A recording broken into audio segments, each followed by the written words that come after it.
I'm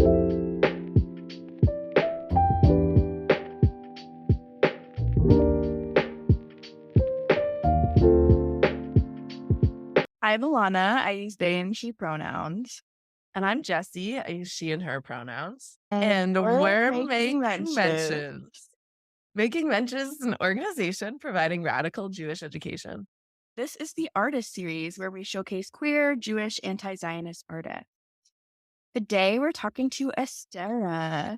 Astera, introduce yourself. What are your pronouns? Where do you call home? Astrological sign if you're into that.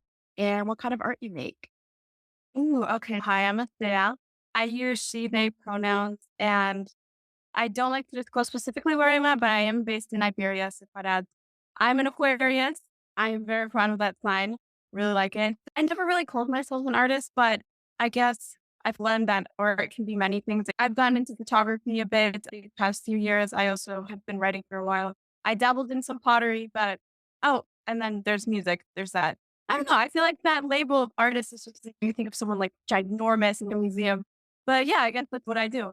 That's amazing. And you definitely are an artist. You can own that in being like, I dabble in multiple art forms. We love that, but we also understand the struggle of trying to label oneself as an artist. I don't know. Justin was like, we should interview each other at the end because we're both artists. And I was like, we're artists? I don't know if I am. But yeah, the struggle is real. So let's jump right in with a huge question that is difficult to answer. What was your relationship to Judaism growing up? And how does Judaism show up in your life now, if at all? Okay, this is a lovely question. Yeah. Both of my parents are patrilineal Jews. So I guess the big force in my life has been both grandfathers. Growing up, we were all very secular. There was nothing very religious. We did celebrate Hanukkah a few times, like most very secular families do. There was a lot more culture, as in cuisine, music. For example, we were based in the States till a few years ago. And there were always Holocaust survivors coming in to speak at school. It was like, okay, I feel, but I'm not really religious. So am I really Jewish? And so I started reconnecting to, I guess, the religious part of it on my own 2 or 3 years ago. It's been hard because jumping into something that you haven't been raised around. Also, I was not really sure what I believed in, but it's pretty present in my life now, not just religiously, but both linguistically, culturally, musically. It's nice. It's a nice presence. I like it. I love that. I think there's something really special about being able to come to Judaism on your own terms and yeah, define it for yourself and also practice it for yourself as an adult. I think whether you grew up practicing or not, there's something very special about having your own Jewish practice and developing that as an adult human being. I guess talking about Jewishness, but also thinking about any other identities that you hold. How do you feel like your identities impact your art, show up in your art? If we're speaking with Judaism or Jewishness first, I do some work in keeping Ladino alive, and I just had a poem published for the Pride Month, and it was a woman of poem. So that's an example of how, because I'm queer, both of those identities show up in my writing sometimes. I also have been writing a lot more because I'm from a part of Spain where we speak another language, and it's called Catalan, and it has quite a bit of dialects. And it could possibly go extinct if we're right as winning here. So I've been writing a lot of things in that. I've sent a few poems to a few magazines here. I'm going to see if that can get published. But I don't know. I do like to keep all the little bits and pieces of me in whatever it is that I make. That is perfect. I wanted to talk about your poem. So this is a beautiful entryway into it. You glossed over it really casually, but you are one of the only people I've seen online that are promoting pride in and preservation of Ladino. So we could talk about the birth of that movement for you, Ladino uprising. But also, I would love to talk about the process of writing poetry in Ladino and if that's a different process or uses like a different part of your brain, maybe than would writing in English, because Ladino is structured very differently. You can go wherever you want with that question if you want to talk about Ladino uprising or the poem specifically, Mi Querida, because it was beautiful. But yeah, I just have a lot of questions about poetry in Ladino. Oh, that's a very good question. First of all, I wanted to say that I did not start Ladino uprising. One of my very good friends did, and she was a bit overwhelmed with having to run the website and the page. And she was like, "Would you want to co-admin with me?" And I was like, "Oh, definitely." So all credit goes to her. Though recently I have been doing a few more things because she's been busy, but that's how partner things work. But I think that was a really good movement because other than that, there are a few platforms online. There's Ladino with Lex or Lexi. She has a nice platform. But other than that, there's a few other tiny ones. And then poem wise, everyone always asks me this. What language do you think in, or do you have to translate things in your head? I don't know. I think since it's so similar to obviously Spanish and Catalan, that it just comes out naturally. I'm trying to think. The hard part is transcribing it to Hebrew because the rules, especially with vowels, change a lot. And it's been, oh gosh, it takes forever. But I didn't admit that part to the poem. But yeah, I don't know. I just think a lot about themes that have to do with Ladino and then Sephardim and maybe key words, key elements. But it was my very first one, though. I don't really write that much in Latino, but I kind of hit it off. So I might do a few more, and that would be, another form of linguistic preservation. Yeah, I loved it. I thought that was beautiful. And I definitely could pick out some of what you're saying where you were thinking of specific imagery or words that are really present. I was thinking like pomegranates and oranges and the olive trees. And I was like, okay, love that. And coffee. I could pick those little pieces, but they were really woven in so beautifully. Did you write the poem in Ladino first and then translate it to English? Yeah, I did. Because I feel like if I'm going to try to either practice a language or do something in that language, then I'm going to try to do it upfront in that language. Also, I feel like it's just different than starting it in English because I don't know, like, languages are so different and some expressions are easier in one language, the other's another. And since this one was so themed and based around two women and old to put out, I was like, it has to be done in that. So yes, I wrote it first and I think that's really cool.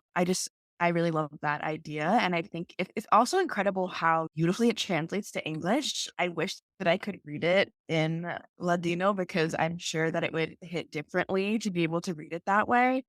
But you can even feel from the English translation how beautiful it is. And yeah, I just think that's awesome. And I do think that writing poetry in a language that you're trying to preserve is a really important way of preserving because it's not just talking to someone or writing or translating. I don't know, it feels very personal and it feels like, yeah, it's an art form. So it really is a continuation of this language in a way that I think we don't see often. yeah, especially since time period wise that I had the idea around. There was so much poetry. There was so much poetry in during Al-Andalus, both especially from Muslim and Jewish scholars. And I did base it on, I read up a few different famous Muslim and Jewish poets from 13 something, 14 something. And I was like, okay, I see how dramatic they are. And so then I was like, okay, it's now you have to be dramatic. And yeah, the hair is colored poppy. So it is really pretty. But to me, I was kind of like, oh, is that too much? But you know what? They were dramatic. They were big. And it's important. And also it's really beautiful. They had really good writing. And then it disappeared. And that's a whole another historical thing. Oh my gosh. Reconquista was terrible, obviously. I'm really interested in this too because I learned a little bit about specifically Greek Sephardi communities during the Holocaust and the preservation of Ladino through poetry. And there's this beautiful retelling. There's a poem that was written by Greek survivors in the Holocaust. It's a poem from this time that you're talking about. And then they rewrote it to be like, this is the suffering. They changed it from a poem about a man leaving his beloved woman and not being sure if he's going to come back from war. And it's a sad love poem. They changed it to going to Poland and dying in lands that I don't know. Anyway, I will find it and we can link it in the show notes. But all of that to say, I'm very curious about the politics of language preservation. And I think it's a super interesting field because it's historical, it's cultural, it's in some ways spiritual, but it is very much political in a world that is fighting for assimilation of all types of people and the eradication of differences in a lot of communities. And I'm very curious how this has informed your anti-Zionist politics, or if this has just been something that's grown together, or a little bit more generally about your anti-Zionist journey, but maybe it has always been combined with your language preservation politics. So I was curious if you wanted to venture into any of that world. That's such a good question. Honestly, I never had to unlearn Zionism because I was never taught Zionism. I'm very thankful that I grew up in a household where obviously we knew about the struggle and the illegal occupation of Palestine and how it was not justified just because Jewish people have a connection or had a connection to the land and therefore could install themselves there and just push out the native population. So I never had to unlearn it. I did have to learn it obviously a bit deeper, especially when joining Jewish spaces or communities, because I'm sure both of you can relate. You have to be careful where you join because even like a Torah study group, it's just everything is full of Zionism and it's very hard to even just learn. Like I've been trying to better my understanding of the Torah and learn a bit more. And it's been very hard to find groups because it's all just Zionism and it's a lot of propaganda. And can we not focus on just texts from way back and not have to pull everything into that? But in the end, everything does pull into it because with language preservation, this kind of evolved later on as I got more into like, well, got older and stuff. And I saw that Israel does say that they're preserving so many different identities and languages, and they're really not because constantly they're reaching out to the tiniest communities that are scattered everywhere and they're trying to learn them into assimilation and making aliyah, right? Okay, I got lost with the question. I think when speaking about Ladino, it's up to the older or very elder populations nowadays because you have some Holocaust survivors, like you said, that were from Greece or Turkey or the Balkan area, etc., and have preserved Ladino. And honestly, the Ladino is one of those languages that always passes down. Same with the Sephardi identity. I didn't fully 100% feel it was mine till a few years ago because, it's just always a taboo because I don't know, Sephardim everywhere have always either kept it all inside their communities or there's a lot of Ashkenaz activity in the States, so there's not really many spaces for that either. But inside of families, like for example, my family is kind of a taboo. Also because my grandparents and my mother are from the age of the dictatorship of Franco and the end, and he was best friends with Hitler and for safety. And so Ladino is one of the languages that it's the Sephardi identity doesn't really pass down, and Ladino doesn't either. That's why a lot of grandchildren that today can speak it or understand it or learn it, it's very important because if not, the language will die out. So many other Jewish diasporic languages have died out, which is very sad because it's being replaced with modern Hebrew. And there's just so much more and so much more history and culture and forms of art and writing that were done in other diasporic languages that I think are much more important than modern Hebrew. Yeah, I've never even really thought of, and I guess this is naive of me. I honestly haven't thought a lot about language preservation, and I think it's really fascinating. And the idea that if we are not preserving languages, things die with them. It's not just the language that dies out, but it's any of the art and any of the culture that is associated with that language also dies out because if you can't understand the language, you can't understand the art or specific prayers or other forms of culture. And I think that's really devastating. I think that is a lens to language preservation that I hadn't considered before. And I think there's something really powerful and amazing. Like when you were saying that you were able to go back and read 13th century poetry and understand what they were saying and use that as a lens through which to write your poem and your poetry.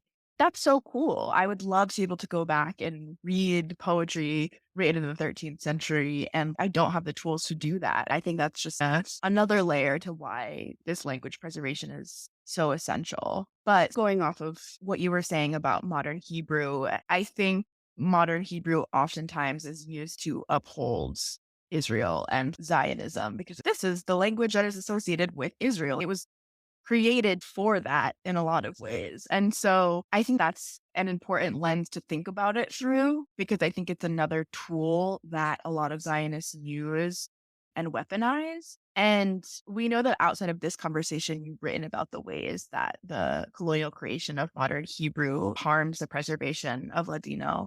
You have an article, Linguicide, Antes y Agora, and you say, I'm going to read it. How can a settler colonial state that preaches Jewish supremacy and assimilation over all others care about the variations within the numerous groups and subgroups inside the Jewish identity umbrella?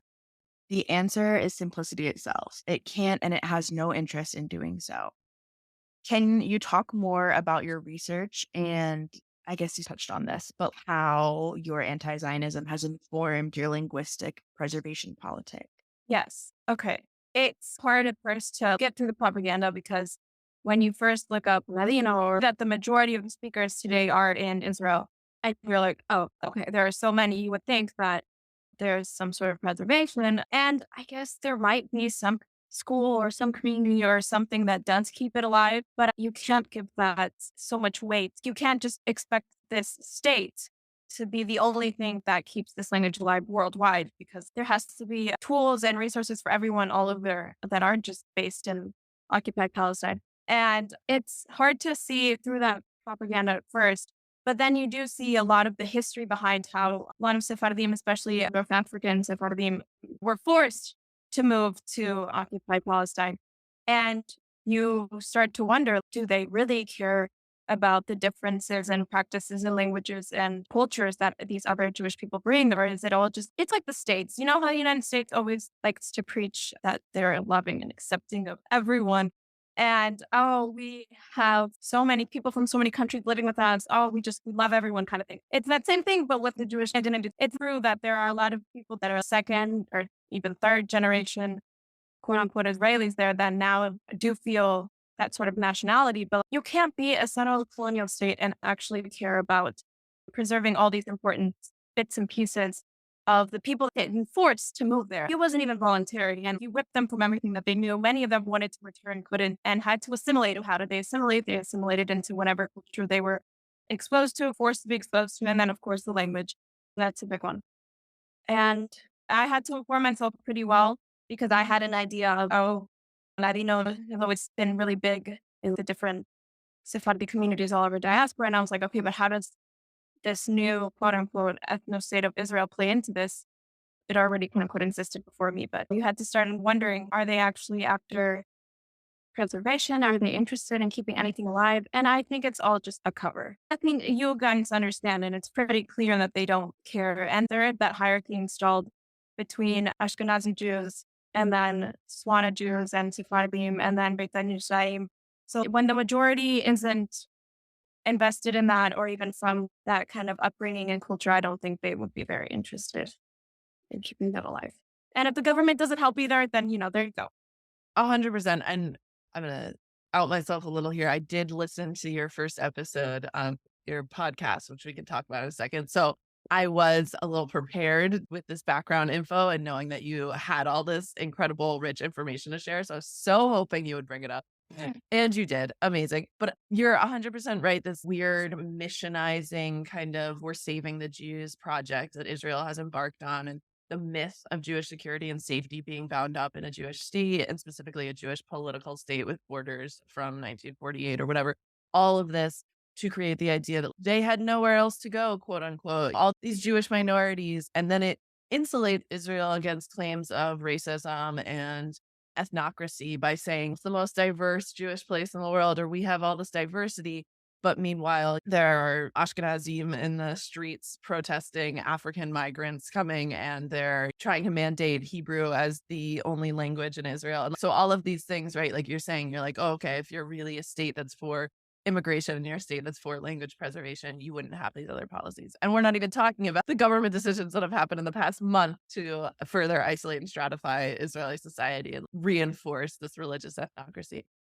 But all of that to say, you talk about these incredible things on a podcast of your own, which is so cool. And we should highlight that it is called Christina's Corner, but it's about so much more than Jewish history. It's also about sex, sexuality, and the way these all intersect. And I would love to hear about how you decided to launch a podcast, how you decided on your content, or just whatever you want to promote and plug about your podcast, because it's very cool. Thank you. My podcast doesn't have anything about sexuality at the moment yet.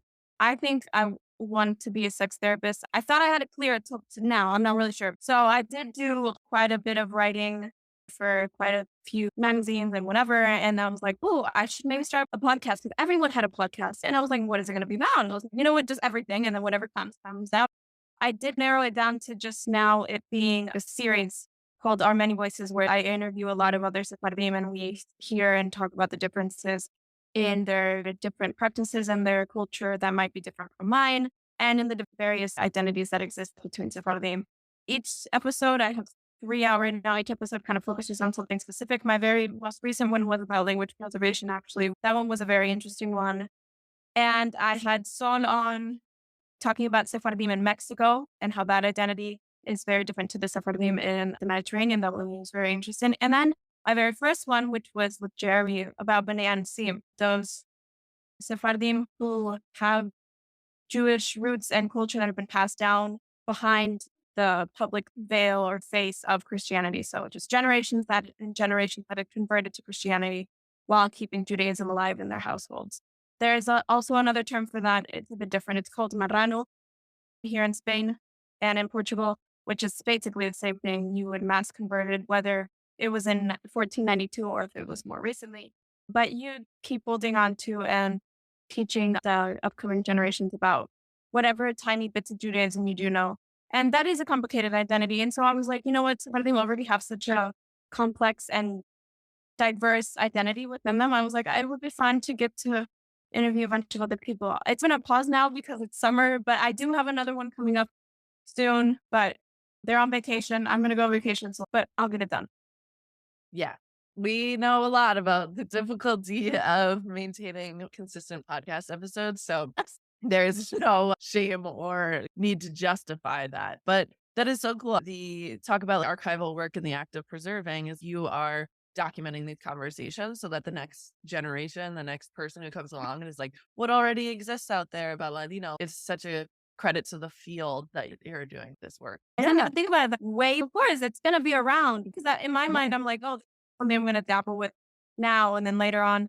But it might be around. But I never thought about it like that. No, you're a historian. You're making history, which is so cool. I like the idea of podcast is archival and thinking more deeply about the work that we do and not discrediting some of that, because in a lot of ways, what we're doing, whether it's podcasts or online, it is a virtual archive and it is making these things accessible for years and years to come. And that does hold a lot of weight and is really significant. Yeah. And side note, that's how Alana and I got started, because we were just talking about these things literally at your kitchen table, Alana, and people were like, someone should listen to you having these conversations because I'm learning so much. And we were like, oh, people care about listening to us talk? Okay. So that's how we got here. I love that. I love talking and I love listening to people talk, and especially when it's something, worthwhile and interesting that isn't just gossip or something. Wonderful. I mean, kudos to you guys. And your guys, this podcast is going to go down in history too. People are going to let's see if there were any Jewish podcasts from 21st century. We can only hope that someone's listening to our absolute ridiculousness down the line.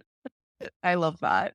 I feel like we've talked a lot about you being involved in language preservation, and there's clearly so much work that you do around that. But we're curious, not to be super Jewish, but to get to the genesis of it. How did you get into the field of diasporic language preservation? Yeah, what was the start of that for you? In my house and in my family, we've always been very interested in preserving language as well, because like I said, Catalan is a language that's slowly dying here in Spain, same way from Euskadi, which is the Basque country. But we've always been very educated on the importance of keeping those alive, as you said before, because if the language dies, then so much dies with it. And I've always been raised to worry and care about minority languages and languages that are about to go extinct. And I think it's also very interesting that it can reach that level. Now, it's natural that at some point languages do die out, but there are so many outside forces that contribute and can change that. There can be corrupt governments, genocide, fascism. There's so many things that influence that. And I knew about it and I had heard it. I had read some of it because it is fairly easy for me to read, but I did not know what I could do in order to keep that. Because I was like, yeah, what can I do? There aren't many people around me that speak it. And if they are, they're either very old or have passed on, or they're not in 5-mile radius. And I was like, so what? And I started making some friends, some Jewish friends online. They were also anti-Zionist and queer and all leftists, which was very helpful compared to what you see on the other side of all that. And I was like, oh, this might be interesting. And I knew a lot of my friends who were interested in preserving their own diasporic languages. And I was like, wow, that is very interesting. A lot of them were older and had more experience in educating and all of this, because I don't. And meeting my friend Laila, who started Ladino Uprising, was very nice because she's also Sephardi, but she's all the way in Portugal. And she has the same thing where I want to be able to share all of this with my people, but where are my people? Or they're all just very much pro-Israel. And so that was a very nice friendship. And she did invite me along onto the project. And from there, I saw how she had built it up and how she had promoted it and educated. So like, when I was like, I can do this on my own with Ladino, I wish Judeo-Catalan was still a language because it was Catalan mixed with Hebrew and Old Arabic and all this, but it died out in the 13th, 14th century. Very sad. But I would have wanted to preserve that as well. That's how I got into it. I'm not an expert at all. It's just me sharing what I know. And there's a big margin of error there because I do make mistakes. I mean, we all do. But I think it's very important to at least speak, write, try, even if you make mistakes, because it's not, it's going to die out and no one's going to know about these languages. I love that philosophy. And I'm curious your thoughts on instilling and cultivating pride in diasporic Judaism and imagining a future in which we are not dependent on Zionism as a Jewish community. Do you have any thoughts on obviously preserving languages that have been spoken in your family and your tradition for hundreds of years is one way to instill that pride. But I'm curious if you have other thoughts on promoting and believing in oneself as a diasporic Jew or instilling that in the next generation. Again, because I was raised in this mindset, but as someone who might be unlearning Zionism or has a very Zionist family, I know that it can be hard to find peace with your diasporic identity. I think anyone in the diaspora has a history of anti-Semitism in their country and of pogroms and of being expelled and kicked out. That's just something that's always going to be there. And I'm not going to try to force someone to, you know what, you should love your country so much. And then they have this terrible history. It's hard to come to terms with that. But I do feel that if there have been so many people living in whatever it's your homeland or your home country for so many centuries, that I think it's an honor and a privilege that you can keep living and remembering and walking and seeing everything that they did too in their day to day. And I think it's important to know what feels like home. And I know a lot of Zionists will say that it's Israel, but I feel like you have to venture further beyond that. Where did the people before you and before your parents and before your grandparents come from? Because there is probably a huge connection to whatever town or whatever land that was. And there's, again, just a lot of history and a lot of cultural differences too. There are so many differences, even just in Sefarad, between what people make for Rosh Hashanah compared to from this part of the peninsula to this part and what they say for this and that. I think uniqueness is so interesting and so good to have. And it's very sad to see people throw their way and assimilate. I understand that people want to fit in, but I hope that they grow up at some point and realize that what they have and what their family might have is a lot more important than whatever false identity someone can offer them.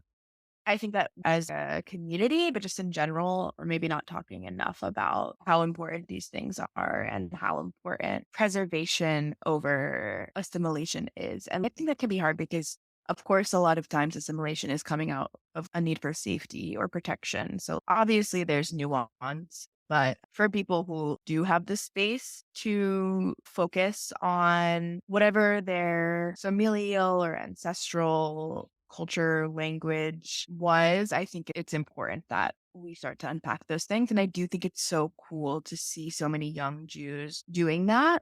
Because I do think a lot of young Jews are trying to go back through their lineage and be like, okay, where can I connect to in my family's lineage that is not connected to Zionism? We talked about this a little bit with someone who was on the podcast a few weeks ago, Aviva. And we also talked about it with Naomi and their sibling Ami. I think it's really awesome and it's really important to see young Jews doing that work. I hope that it's because they see that in some sense they've been robbed from a huge part of their identity known as their Jewishness, that everyone's Jewishness looks super different than anyone else's. And I think that it's important to see that yours might and your family's might be different than, I don't know, your neighbors or your best friends. That doesn't mean it's wrong. It just means that it's different and it's unique and it has so much more to offer. And yeah, like you said, of course, there are different levels of assimilation as well. Every Jew has assimilated in their own diaspora country as well, obviously. And that obviously a person should have the tools and the space to be able to go back to whatever roots their family has. Because I know that's not always easy or even possible for some people. But if you can, then yes. And also support the idea that you should be against assimilation and forced assimilation as well at such a large scale. Just throwing it in there too.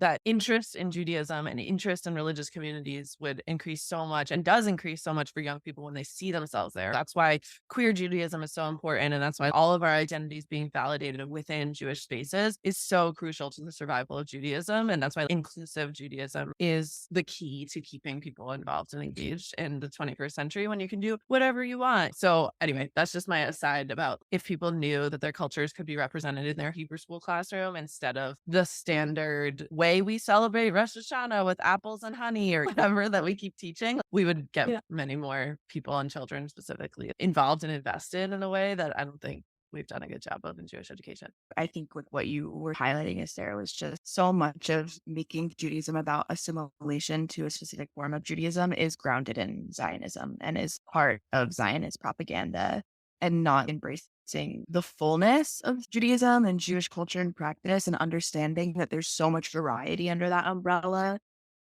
only serves to further Zionism and Zionist propaganda. And I also think that's why a lot of young Jews are trying to reconnect, because I think a lot of us are trying to come to terms with, identify a Judaism that falls outside of Zionism and that isn't related to Zionism. I feel like basically this entire episode has been about the last two questions we have without actually asking these questions, just because I feel like this is in a very real way the work that you do.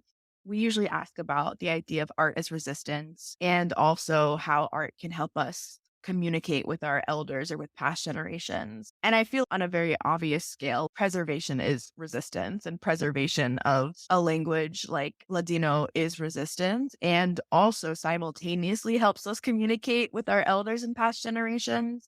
Like you're saying, that came from your grandparents and allows you to communicate with them, and also allows you to communicate, I'm putting quotes around that, with past generations by reading their art or reading the work that they were writing, which is just very cool. I'm loving that. But if you want to add anything or comment farther on the idea of art as resistance, or how art can help us communicate with our elders, I want to leave space for that. I feel sometimes that art can also be written, but I feel like sometimes art it's universal. And I feel that it's a very easy way to communicate with a lot of different people that speak so many different languages that are from so many different places, that sometimes it is an easier tool to use when you're trying to convey a message or teach someone or share something. I don't love the internet.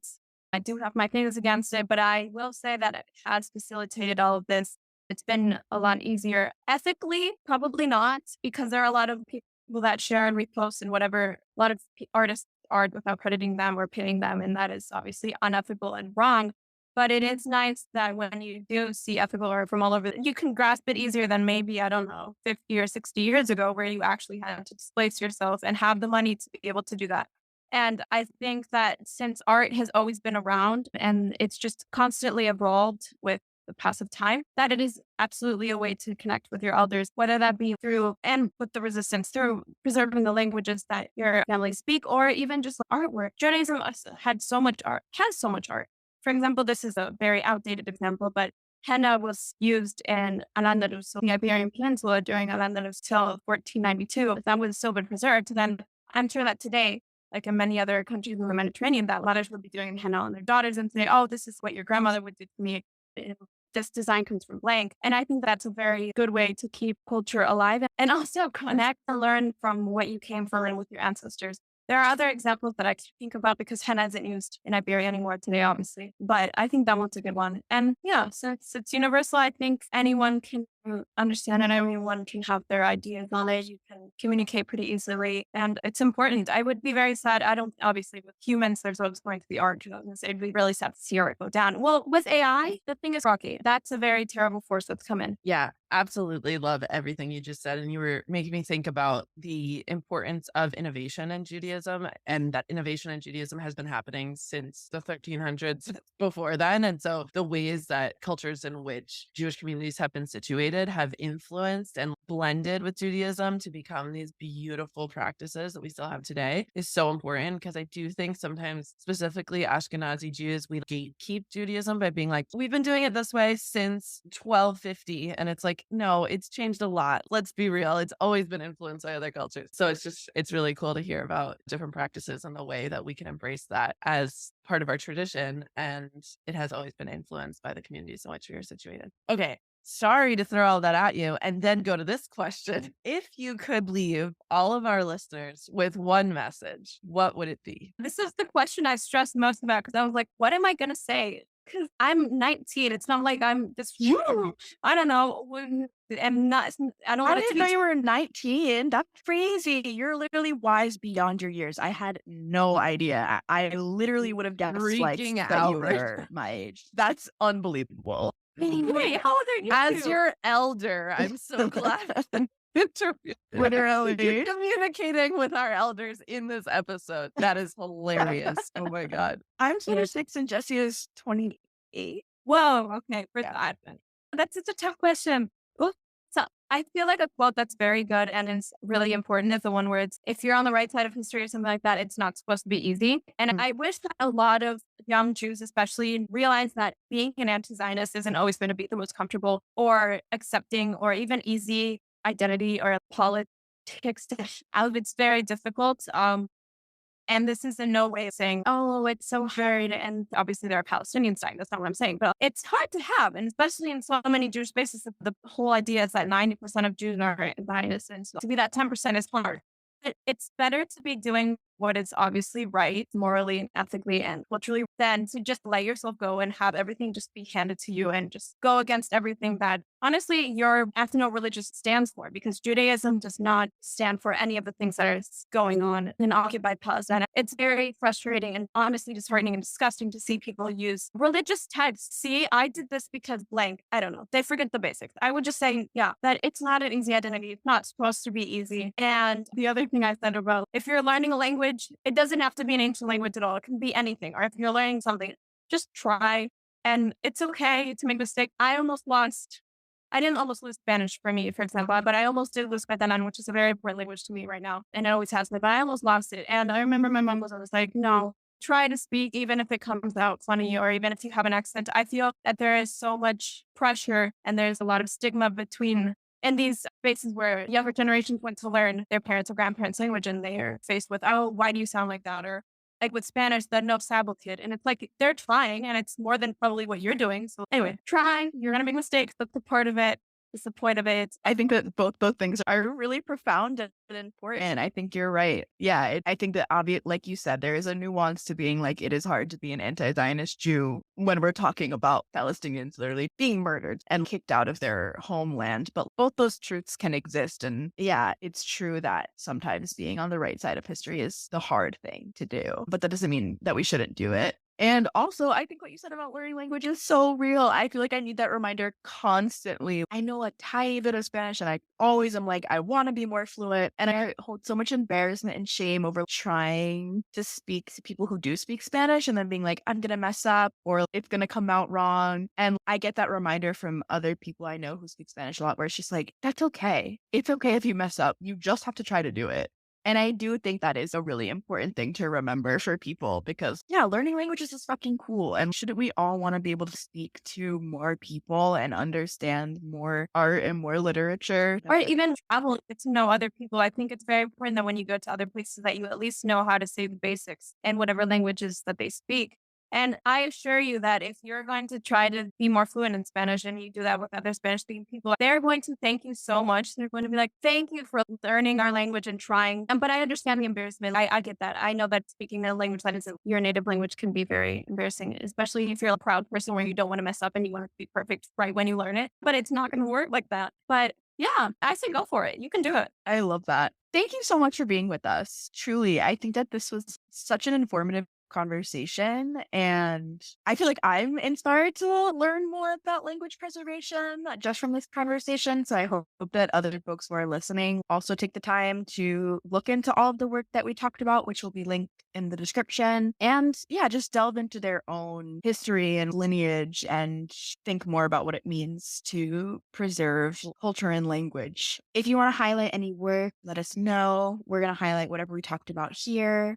All my links are on my link tree. I don't have anything too ginormous, but I wanted to say again, thank you so much for having me. This was, I've been such a fan of making mentions for a while. Oh my God, we love that. Please. We were super happy to have you. We're starstruck too.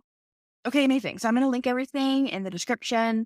And our next episode will be with Anna, who we've talked to before on our podcast and is wonderful. And we cannot wait to talk to them again. Anna is a South Asian Jewish writer and poet who is anchored in Houston, Texas. So join us next week for another incredible conversation. And thanks for listening and thanks for being here with us today, Sarah. Like, thank you for having me.